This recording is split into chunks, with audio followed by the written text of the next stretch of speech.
Audio 3 पुस्तक का नाम युग गीता भाग 1। लेखक श्रद्धेय डॉक्टर प्रणव पांड्या। कई परिजन कहते हैं कि हम गुरुदेव के माताजी के बड़े समीप थे। हमारे पास गुरुदेव का कुर्ता रखा है। गुरुदेव का एक दांत निकाला गया था, वे हमने अपने पास रख लिया है। माताजी की चप्पलें हमारे पास रखी हैं। गुरुदेव के हाथ से उपयोग में आने वाली पेन हमारे पास है। हो सकता है उनके पास श्रद्धावश ये सब चीजें हों, परंतु गुरुदेव जैसी अवतारी सत्ता के भगवत स्वरूप को जो नहीं समझ पाया, अपने अंतर्गत में विषाद पैदा नहीं कर पाया, उसके मन में सच्चा शिष्यत्व कभी जागा नहीं। वो तो कहने भर को ही उन्हें परम पूज्य गुरुदेव कहता है, उनकी दुहाई देता है। गुरु जब शिष्य के अंतःकरण में विराजमान होता है तो चरम विषाद की स्थिति लाकर उसके मोह को तोड़ता है, उसके जीवन में सच्चा वैराग्य पैदा कर उसके सूत्र ब्राह्मी चेतना से जोड़ता है। इस अध्याय में अर्जुन का विषाद यही बताता है कि गुरु को पाने के लिए भयंकर मानसिक आकुलता की प्रक्रिया से गुजरना पड़ता है। गुरु संबंधी हो सकता है, मित्र हो सकता है, एक ठग के लिए आड़े समय में काम आने वाला साधन सिद्धि संपन्न हो सकता है, किंतु गुरु कब किस सच्चे शिष्य के लिए सच्चा गुरु बनता है, ये जानना हो तो हमें पहला अध्याय मन लगाकर पढ़ना एवं आत्मसात करना चाहिए। भगवान और भक्त का रिश्ता बहुत ही उच्च कोटि का है। भक्त भगवान को डांट लगाता रहता है एवं भगवान अपने सच्चे भक्त की हर बात मानने को तैयार खड़ा रहता है, चाहे वे नामदेव हों, चाहे कबीर, चाहे ग्रह के मुंह में फंसे गजराज हों अथवा द्रौपदी हों। आप जानते हैं ना संत नामदेव की कथा को। संत नामदेव ने भगवान को डांट लगाई कि हम आपके आंगन में आपकी मूर्ति के सामने खड़े कीर्तन कर रहे हैं एवं ये ब्राह्मण पंडितगण हमें बाहर निकलने को कहते हैं, आप इन्हें कुछ कहते क्यों नहीं। भगवान ने कुछ नहीं कहा, बस भगवान से नाराज होकर वे मंदिर के पीछे चले गए और वहां कीर्तन करने लगे। भगवान ने अपने भक्त की व्याकुलता, उनका अपमान देखा नहीं गया। उन्होंने मंदिर का मुंह उधर ही कर दिया जिधर नामदेव खड़े थे। पंढरपुर में सारे मंदिर पूर्व की ओर मुंह किए विनिर्मित है, किंतु एक यही मंदिर है जो पश्चिमोन्मुख है एवं भक्त की कीर्ति गाथा आज तक कहता है। भगवान भक्त के रिश्ते अलग हैं, गुरु शिष्य के रिश्ते अलग। गुरु दुनिया की तरह धुनता है, उसे काबिल बनाता है। ये हाड़ मांस के रिश्ते भावनाओं के रिश्तों से अलग हैं। गुरु कैसे शिष्यत्व का जागरण करता है, इसका सबसे बढ़िया उदाहरण है श्रीमद् भगवत गीता का पहला, दूसरा, 11वां, 17वां और 18वां अध्याय। वैसे तो पूरी गीता में ही सच्चे शिष्य के जागरण हेतु एक समग्र पाठ्य पुस्तक है। कृष्ण अर्जुन के सबसे समीप थे, पुराने संबंधी भी थे। द्रौपदी की शादी में भी अर्जुन व कृष्ण साथ थे एवं श्री कृष्ण की बहन सुभद्रा की शादी तो अर्जुन से ही हुई थी। कुंती श्री कृष्ण की बुआ होने के नाते श्री कृष्ण अर्जुन ममेरे फुफेरे भाई भी थे एवं साले बहनोई भी थे। अज्ञातवास में भी साथ रहे, कई युद्ध साथ साथ लड़े, पर भाव वही रहा, सखा मित्र भाई का।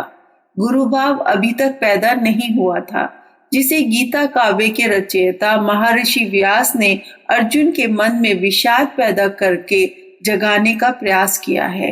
अर्जुन श्री कृष्ण के योगेश्वर स्वरूप से परिचित अवश्य है, किंतु वे इस सीमा तक धर्म मूढ़, किंग कर्तव्य मूढ़ कि अपने सगे संबंधियों को सामने देख भारी अवसाद की स्थिति में होने से एक महागुरु योगी राज श्री कृष्ण को पहचान नहीं सके।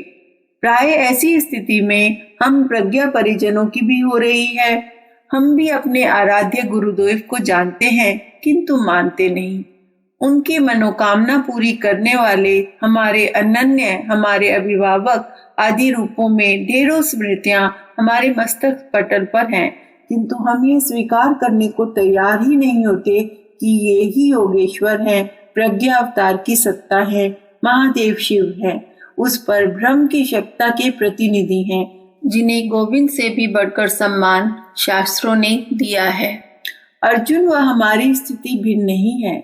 हम भी यदि विषाद अवसाद की चरम अवस्था में पहुंचे, कृष्ण द्वैपायन व्यास ने श्रीमद् भगवद गीता में बड़ी सुंदरता से वर्णित किया है, तो वे ही सद्गुरु हमारे गुरुदेव पंडित श्री राम शर्मा आचार्य में से प्रकट होकर हमारे सम्मुख आ खड़े होंगे। हमें अपने गुरु को शरणागति भाव के साथ परब्रह्म के स्तर पर भी समझना होगा, क्योंकि गुरु के रूप में यही भाव शिष्य के अंदर के सारे रसायन शास्त्र को, स्नायु संरचनाओं को, अंदर के रोम रोम को बदलने का सामर्थ्य रखता है। अर्जुन के रूप में हम सभी शिष्य यदि चाहते हैं कि गुरु सत्ता हमारे अंदर भी वही भाव पैदा करे, तो विषाद की चरमावस्था पर जाकर सब कुछ गुरु को सौंपना होगा, अपनी इच्छा मिटानी होगी। प्रथम अध्याय की यह विशेषता है कि अर्जुन ही बोलता है एवं अर्जुन ही जवाब देता है। कृष्ण को तो मौका इस अध्याय में मिला ही नहीं। खुद ही प्रश्न, खुद ही उत्तर, अच्छे अच्छे तर्क अर्जुन प्रस्तुत कर रहा है। ऐसा तब होता है जब किसी को अच्छा काम करने में, धर्म सम्मत आचरण करने में कठिनाई होती है, तो अपने ही तर्कों से इन सभी नीति की बातों को काटने का वह प्रयास करता है। अर्जुन विद्वान है, ज्ञानी है, ख्याति लब्ध, अपने समय का महापराक्रमी धनुर्धर है, प्रतिभा संपन्न है। पांडवों में और भी हैं, पर अर्जुन जैसा कोई नहीं। आज के समाज में यदि कोई युग नेतृत्व संभालने की योग्यता रखता है, तो वह मात्र अर्जुन स्तर का व्यक्ति ही हो सकता है, नकुल, सहदेव या भीम स्तर का नहीं। अर्जुन वस्तुतः सारी मनुष्यता का रिप्रेजेंटेशन है, सारे शिष्य समुदाय का प्रतिनिधि है, प्रतीक है अर्जुन। शिष्य समुदाय के लिए योगेश्वर कृष्ण ने तब जो संदेश दिया, पहले अध्याय का अर्जुन का रुदन सुनने के बाद, वह हम सबके लिए आज भी युगानुकूल है, शाश्वत है। गीता में प्रारंभ में ही बड़ी विलक्षण स्थिति देखने को मिलती है। अर्जुन व धृतराष्ट्र दोनों में पीढ़ी का अंतर है, दोनों ही मोहग्रस्त हैं। शोक और मोह की स्थिति में कोई निर्णय नहीं ले सकता। अर्जुन भी युद्ध भूमि में खड़ा रिश्तेदारों को देख रहा है और धृतराष्ट्र भी संजय की दिव्य दृष्टि के माध्यम से रिश्तेदारों को ही देख रहा है। फिर भी दोनों के मुंह में अंतर है। धृतराष्ट्र यदि मोह अंध है, तो अर्जुन मोहाकुल है। धृतराष्ट्र की वजह से न जाने कितने परिवार महाभारत में बर्बादी की कगार पर खड़े हैं, किंतु अर्जुन उस समय के भारत को महाभारत बनाने की अनीति अधर्म के साम्राज्य को मिटाने की कुंजी बनकर आया है। इसी कारण श्री कृष्ण ने अर्जुन को ही चुना गीता सुनाने के लिए, कर्मयोग का शिक्षण देने के लिए। वही सही पात्र है। इसी कारण चरम स्तर का विषाद दैवी कृपा से उन्होंने अर्जुन के अपने सखा भक्त के मन में उत्पन्न किया। आज अनेकों धृतराष्ट्र समाज में हैं। समय लोक सेवा के क्षेत्र में उतरने का है, किंतु वे हैं कि मोहांधता के दलदल से बाहर आने को तैयार ही नहीं। अच्छे खासे मिले अवसर को आज के युग के धृतराष्ट्र गंवाते, सिर धुनते, पछताते देखे जाते हैं। गीता प्रारंभ से ही बड़े विलक्षण दृश्य प्रस्तुत करती है। कुरुक्षेत्र का मैदान है। संजय दूसरे श्लोक से ही बताना प्रारंभ करते हैं। संजय बोले, जब राजा दुर्योधन ने व्यूह रचना युक्त पांडवों की सेना को देखकर और द्रोणाचार्य के पास जाकर यह वचन कहा कि हे आचार्य, आपके बुद्धिमान शिष्य द्रुपद पुत्र धृष्टद्युम्न द्वारा व्यूहकार खड़ी की हुई पांडवों की इस बड़ी से भारी सेना को देखिए। इन दोनों श्लोकों के अर्थ में बड़े रहस्य की बात छिपी है, जो दुर्योधन के मनोवैज्ञानिक वृत्तियों का भी परिचय देती है। दुर्योधन द्रोणाचार्य के पास ही क्यों गया और किसी के पास क्यों नहीं? धृष्टद्युम्न का ही नाम क्यों लिया, किसी और का क्यों नहीं?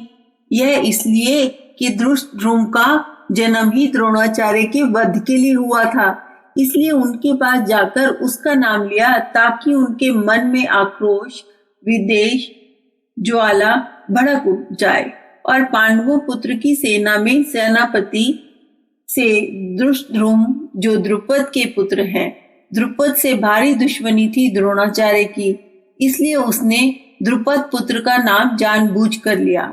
यज्ञ से पैदा हुआ धृष्टद्युम्न यही देवी आदेश लेकर आया था कि उसे द्रोणाचार्य का वध करना है।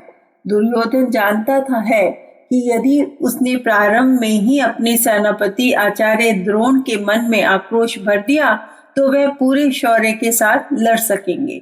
इतना कहकर वह सभी के नाम बताता है। प्रसंगवश अभिमन्यु सहित द्रौपदी के 5 पुत्रों का भी उल्लेख करता है ताकि आक्रोश ठंडा ना हो।